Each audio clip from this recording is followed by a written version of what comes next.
जय हिंद साथियों, राम राम, ओम नमः शिवाय। तो स्वागत है आप सभी का हमारे ABRP डॉक्टर्स क्लासेस में। साथियों, मेरा नाम है आरपी यादव। आज हम इस वीडियो में आप लोगों को यूजीसी क्या है, पूरे यूजीसी के बारे में एक एक महत्वपूर्ण जानकारी आपको बताने वाले हैं। तो इसलिए आप इस पूरा वीडियो को शुरू से लेकर के अंत तक पूरा देखिएगा, आपको यूजीसी के बारे में सभी महत्वपूर्ण जानकारी प्राप्त हो जाएगी इस वीडियो से। तो आइए बिना विलंब किए हुए स्टार्ट करते हैं। देखिए, सबसे पहली बात अगर पूछे हम आपसे कि यूजीसी का फुल फॉर्म क्या होता है, तो यूजीसी का फुल फॉर्म होता है यूनिवर्सिटी ग्रांट्स कमीशन। क्या होता है?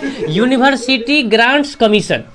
अगर पूछे कि हिंदी में इसको क्या कहा जाता है, तो हिंदी में इसको कहा जाता है विश्वविद्यालय अनुदान आयोग। क्या कहा जाता है? विश्वविद्यालय अनुदान आयोग।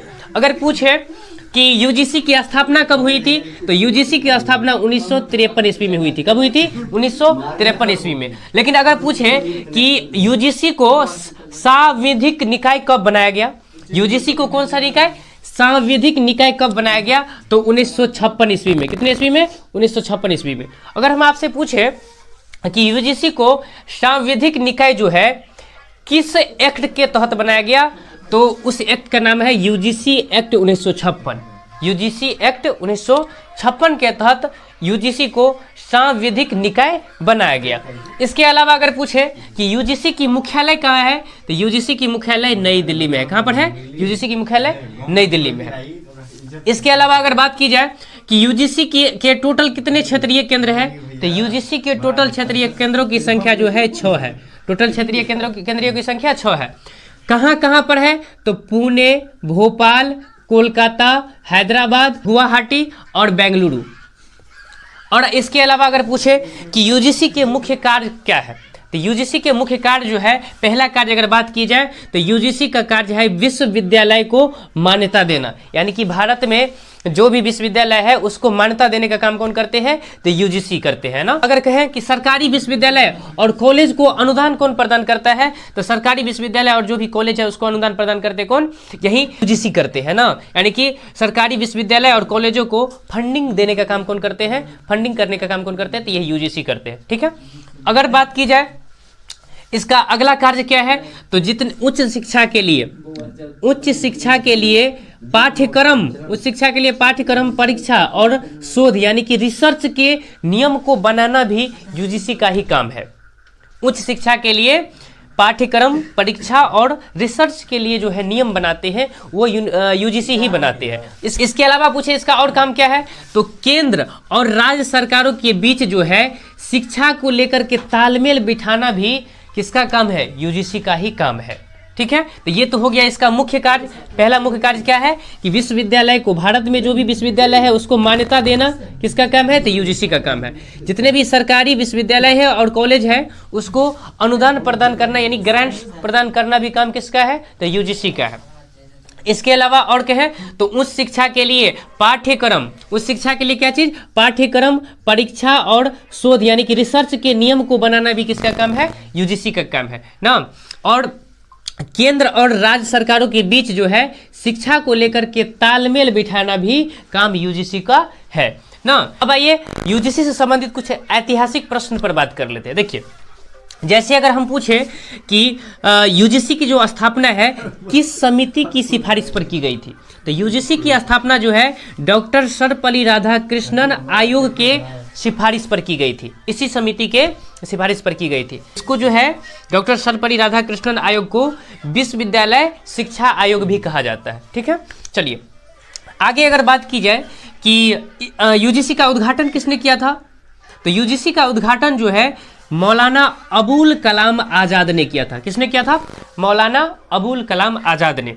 कितने ईस्वी में, तो 28 दिसंबर 1953 को। कब किया था? 28 दिसंबर 1953 ईस्वी को, जो कि उस समय जो है हमारे मौलाना अबुल कलाम आज़ाद जी शिक्षा मंत्री हुआ करते थे।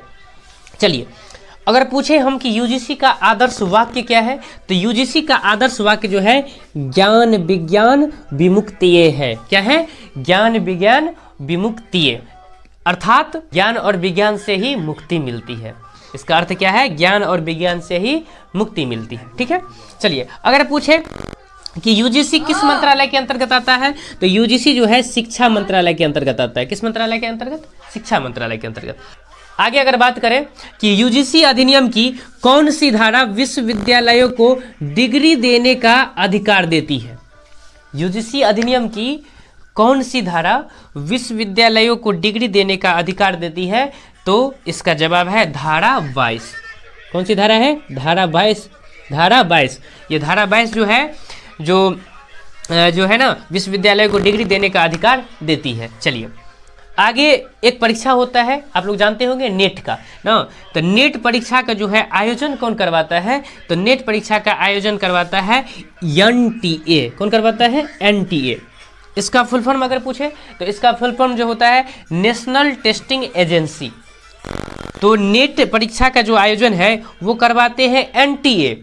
नेट परीक्षा मतलब जो जिस परीक्षा को देकर के लोग प्रोफेसर बनते हैं ना, तो इसका जो है आयोजन करवाता है एनटीए। लेकिन यहाँ पर ध्यान रखना है, आयोजन तो करवाता है एनटीए, आयोजन करवाता है एनटीए, लेकिन इस परीक्षा के पाठ्यक्रम और पात्रता को जो है यूजीसी ही तय करता है।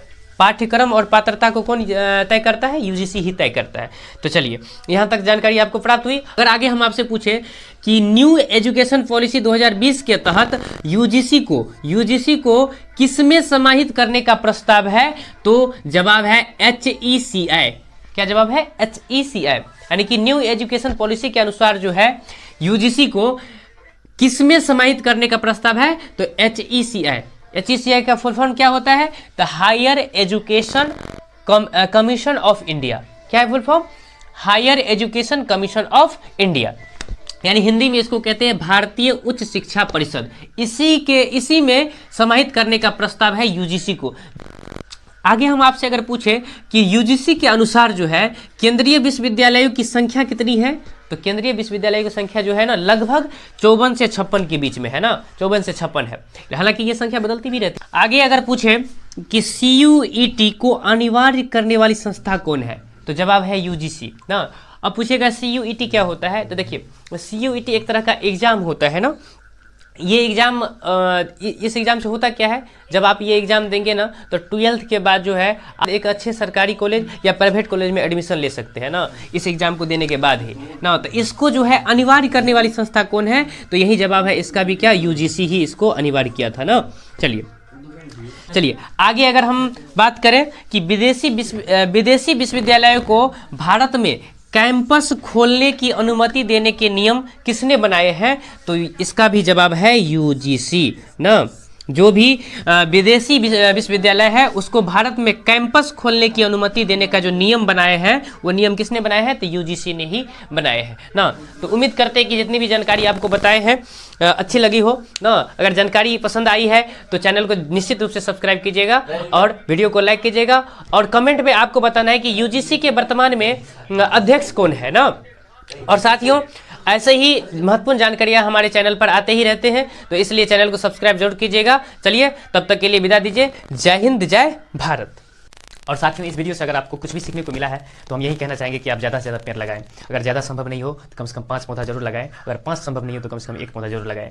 कोई भी तरह का पौधा हो, चाहे वो आम का हो, जामुन का हो या कटहल का, क्योंकि पर्यावरण को लेकर के हम और आप जैसे शिक्षित लोगों की ही जिम्मेदारी है कि जागरूकता फैलाया जाए और पर्यावरण को बचाया जाए, क्योंकि पर्यावरण बचेंगे तभी हम बचेंगे ना। अच्छी जिंदगी बचाना है तो जरूरी है पेड़ लगाना। कहने का मतलब कि अगर जिंदगी को बचाना है तो पौधा लगाना बहुत ही जरूरी है ना। अगर कोई सरकारी पौधा हो, कहीं पर सरकार की तरफ से लगाया जा रहा है तो बहुत आदमी देखते हैं ऐसे ही उसको क्या करते हैं, उखाड़ रहे हैं, कहीं पर बकरी खा रहे हैं तो कोई नहीं देखते हैं। लेकिन उस चीज़ को भी बचाना हमारी जिम्मेदारी है ना, क्योंकि हम शिक्षित हैं, हम लोग पढ़े लिखे हैं, तो हम लोग की जिम्मेदारी ये है कि अगर सरकार भी अगर कोई कदम उठा रहा है तो उसमें हमको सहयोग करना चाहिए ना। आप देखें होंगे कि सड़क किनारे पेड़ पौधा जो लगे रहते हैं ऐसे बकरी सब खाते रहते हैं ना, कोई देखभाल उसका नहीं करते हैं। तो इसलिए उसको भी देखना हमारी जिम्मेदारी है। अगर आप एक भी पौधा लगाते हैं तो इस वीडियो के नीचे आकर के कमेंट जरूर कीजिएगा, क्योंकि हम ये देखना चाहते हैं कि हमारी कोशिश कितना कामयाब हो रहा है ना। तो साथियों जरूर अपनी जिम्मेदारी समझते हुए इस काम को कीजिएगा। थैंक यू, जय हिंद।